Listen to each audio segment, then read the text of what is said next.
कर दिए। Hello friends, आप लोग कैसे हैं? तो MSTV चैनल पर आपका स्वागत है और आपके साथ जुड़ चुके हैं रवि सर।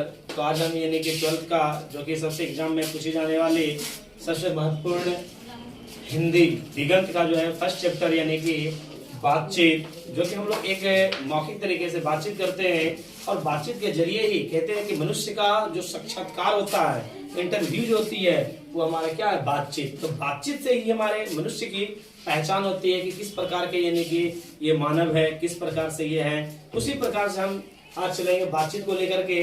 तो ज्यादा टाइम को ना वेस्ट करते हुए हम चलते हैं अपने विषय वस्तु पर। तो आज हम पढ़ेंगे बिहार बोर्ड के यानी 12th का हिंदी दिगंत, जो कि हमारा फर्स्ट पार्ट था यानी कि बातचीत। और बातचीत ये जो हमारा इंट्रोडक्शन है, ये इसको हम लोग कह सकते हैं कि लेखक का परिचय है। क्या कह सकते हैं फ्रेंड्स? लेखक का परिचय।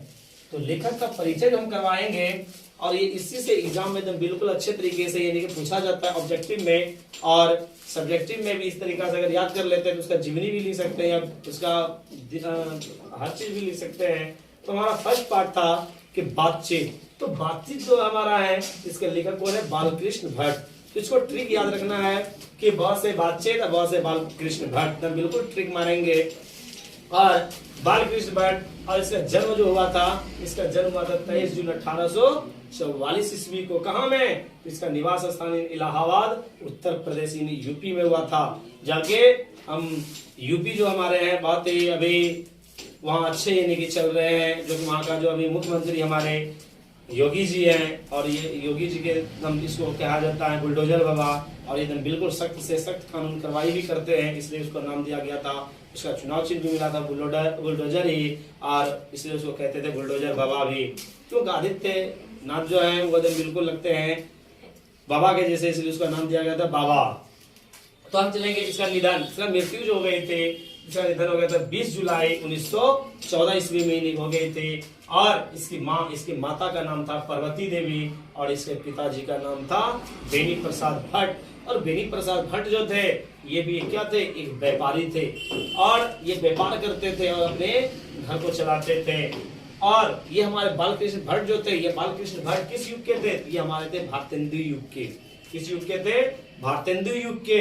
और इसका उपन्यास, फिर एक नाटक, फिर कहानी, निबंध बहुत सारे हैं, तो हम आगे फिर बताएंगे। तो ये हमारा उपन्यास जो इन्होंने लिखी है, ये हमारा रहस्य कथा, नूतन ब्रह्मचारी, 100 अजान एक सुजान, गुप्त वैरी, रसातल यात्रा, उचित दक्षिणा, हमारी घड़ी, सद्भाव का अभाव, ये हमारा उपन्यास था फ्रेंड्स। और ये नाटक, फिर उन्होंने नाटक भी लिखा है कि जैसे पद्मावती, कृता अर्जुनीय, वेणी संहार, शिशुपाल वध, नर दमयंती या दमयंती स्वयंवर, शिक्षादान, चंद्रसेन, सीता वनवास, पतित पंचम, मेघानाथ वध, कट्टर सुम की एक नकल, बृहनला, इंग्लैंडेश्वरी और भारत जननी, भारतवर्ष और कली, दो दूरदेशी, एक रोगी और एक वैद, रेल का विकट खेल,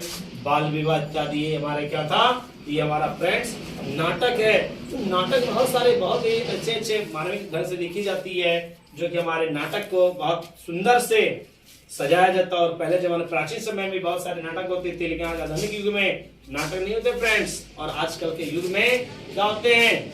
नाटक बहुत कम ही करते हैं। नाटक यानी बहुत कम ही लोग खेलते हैं, जो कि अपने प्रदृश्य यानी कि मंचों पर दिखाते हैं। लेकिन आज हमारे नाटक के जगह पर बहुत सारे ऐसे सब परिस्थिति हो गई आज मॉडर्न एज के युग में, जो कि आज यानी कि नाटक के जगह पर आज ऑर्केस्ट्रा करवाते हैं। और ऑर्केस्ट्रा से ही क्या होता है? समाज खराब होती है और बुरी प्रभाव पड़ती है। और नाटक से होते थे पहले अध्यात्म में बहुत सारे ऐसे सब होते थे, जो कि समाज को कुछ सीखने की कुछ शैली मिलती थी, कुछ सीखते थे नाटक से। लेकिन आजकल के लोग जो होते हैं वो नाटक नहीं करवाते हैं और नाटक के जगह पर दूसरे ही चीज करवाते हैं, जो कि उससे और समाज बिल्कुल क्या होते हैं? बुरी हो जाते हैं। और नेक्स्ट इसके मैं आगे यानी कि नाटक के आगे मैं कहानी हो, निबंध हो, इसके बारे में और फिर बताऊंगा मैं आगे यानी कि कर दिए। तो हमारा यानी आगे था प्रशहन। तो प्रशहन का यानी दिया गया है कि जैसा काम वैसा परिणाम। तो बिल्कुल राइट ये है, और हमारे लोकोक्ति के रूप में भी इसको कहा जाता है कि जैसा काम वैसा परिणाम, जैसी करनी वैसे भरनी। तो जैसा आप काम कीजिएगा आपका वैसा ही परिणाम मिलेगा। बहुत सारे ऐसे स्टूडेंट होते हैं, कहते यार पढ़ भाई ना, की पढ़ भाई, देख लो जते भगवान भरोसे। और अब सोच सकते हैं फ्रेंड्स कि अगर हम काम अगर नहीं करेंगे तो परिणाम कैसा खोजेंगे? अगर हम पढ़ेंगे ही नहीं तो क्या रिजल्ट बेहतर आ जाएगा? अगर मान लीजिए बेहतर रिजल्ट के लिए आपको काम भी करना पड़ेगा। इसलिए फ्रेंड जैसा काम वैसा परिणाम। अब कहते हैं मान लिया सपोज दैट हम खेत में बोएंगे धान, आज खोजेंगे जाकर के गेहूं, क्या मिल जाएगा फ्रेंड? कभी नहीं मिलने वाला है। इसलिए कहते हैं जैसा काम वैसा परिणाम। अगर जितना आप पढ़ेंगे, जितना आप मेहनत करेंगे, उतना आपको बिल्कुल रिजल्ट मिलेगी, उतना आपको मेहनत मिलेगी और उसका आपको परिणाम मिलेगा। नई रोशनी का विष और अचार विंडवन। और ये हमारा क्या है? ये प्रशहन था और निबंध है, और निबंध इसका कहा नहीं जा सकता है। क्यों? कि सर 1000 यानी 1000 यानी कि आपका इसका क्या है? निबंध है। 1000 निबंध आप नहीं बता सकते हैं, इसलिए इसका ये निबंध जो है एग्जाम में पूछा जाता है कि जो बालकृष्ण भट्ट है, बालकृष्ण भट्ट के कितने निबंध है? इसका जवाब देना है लगभग में 1000 के आसपास। और ये हमारा जो दी गई है कि हमारी ये बातचीत, क्या दिया फ्रेंड्स? बातचीत। तो बातचीत जो हमारा है ये क्या है? तो बातचीत जो हमारा होता है एक मनुष्यों का साक्षात्कार होता है। और एडिसन महोदय ने भी कहा था कि बात सिर्फ 2 ही लोगों की सच्ची होती है और सटीक होती है। क्यों? अगर 2 के बाद अगर तीसरा अगर आया कोई, वो बात ये निकलता है, फिजूल हो जाता है, फालतू हो जाता है। इसलिए क्यों? क्योंकि मान लीजिए अगर हम दोनों बात कर रहे हैं, कोई प्राइवेट बात हो रही है या अच्छी बात हो रही है, तो क्या करेंगे? दूसरा अगर आएगा वो रील खत्म, वो कहाँ चल जाएगा? आसमान में उड़ जाएगा बात, और झूठ फूस का एक दूसरे का तीसरे बात निकाल लेंगे। और ये कहते हैं बातचीत। और दूसरा ही निगम जैसे कहेंगे, मान लिया जाए कि 2-4 आदमी के जैसे बातचीत, वो 2-4 आदमी की बातचीत नहीं होती है। 2-4 आदमी क्या होता है? बदका ही कहते हैं, जिसको कहते हैं हम लोग बदकटी, बदकटनी।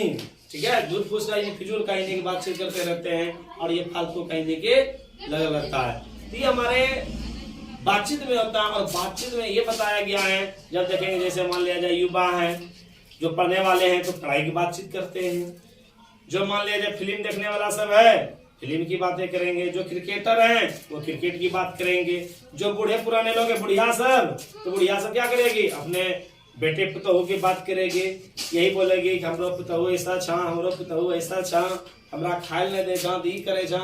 ये सब हमारी बातें क्या होती है? ये हमारी बातचीत के जरिए होती है। जैसे नई नवेली अगर दुल्हन हो तो कुछ आंतरिक बात अलग कुछ और करती है। बूढ़े बूढ़े सब रहते हैं, बूढ़े सब, तो बूढ़े लोग भी अपने में बातचीत करते हैं। क्या? तो पुराने जमाने का बात करते थे, अरे यार हम लोग पुराने जमाने में कैसन थे और आज देखो कैसन स्थिति है। तो सचमुच में है कि पुराने जमाने में जो बूढ़े लोग होते थे वो पहले कैसा था, और आज के मॉडर्न एज में देखिए आधुनिक युग में आज लोग के बच्चे कैसे हैं, किस प्रकार के हैं। और आज देखिए हमारा बातचीत जो है बालकृष्ण भट्ट ने लिखा है वो बिल्कुल सच्ची कहानी है, और बिल्कुल ये आधार एकदम बिल्कुल राइट है। क्यों?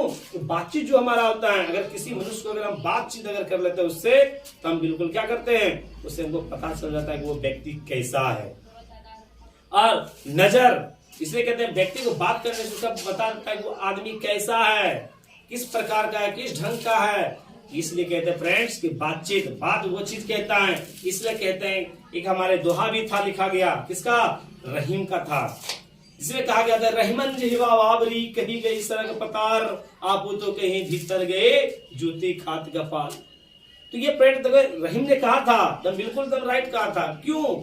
इसलिए कहा था कि रहीम जो था उन्होंने सच्ची बात कहा था कि रहीमन जिहवा वाबरी। रहीम ने कहा था कि जी जो है हमारे जी क्या है? एक ऐसी एक बाबरी चीज है जो कि बोल करके, और इसलिए कहते हैं मनुष्य को वो चीज क्या करना चाहिए? सोच समझ के बात करनी चाहिए। नहीं तो ये कहते हैं कि रहमान जी बाबरी, जी एक बाबरी चीज है, और वो बोल कर कहाँ चले जाते हैं? अंदर घुस जाते हैं। और अपशब्द बात जब हम बोलते हैं तो जूती से क्या होता है? कपाल को मार खाना पड़ता है फ्रेंड्स। इसलिए कहते हैं कि जो भी बातचीत कीजिए, जहां पर जैसा यूज होता है वैसा उस प्रकार से आप यूज कीजिए, और आपको बातचीत के जरिए आपको यही बातचीत आपको प्यार भी दिलाएगी और यही बातचीत आपको लात भी दिलाएगी। इसलिए फ्रेंड, जब भी कुछ भी बोलिए, अगर चाहे कुछ भी हो, चाहे जहां भी हो, तो आपको एकदम बिल्कुल अगर प्यार से अगर बोलते हैं, आपको तो बिल्कुल हर चीज यानी मिलेगी। अगर आप प्यार से नहीं बोलते हैं, तो आपको कुछ मिलने वाला इस दुनिया में नहीं है। क्यों? मनुष्य का शरीर जो है एक मिट्टी है, ठीक है, ये मिट्टी है, ये कब ये फूट जाएगा ये कहना मुश्किल है। इसलिए फ्रेंड्स, हमारा जो इस दुनिया में जो भी रहता है, हमारा प्यार, हमारा व्यवहार, हमारा विचार, हमारा चरित्र, यही दुनिया में रहता है और यही हमारा नाम रोशन करता है। और बहुत सारे धन दौलत है, लेकिन व्यवहार ही खराब है, चरित्र ही खराब है, कैरेक्टर ही लेस है, तो आपका इन्हें कुछ सम्मान होने वाला नहीं है। मरने के बाद आपको भी गाली देंगे।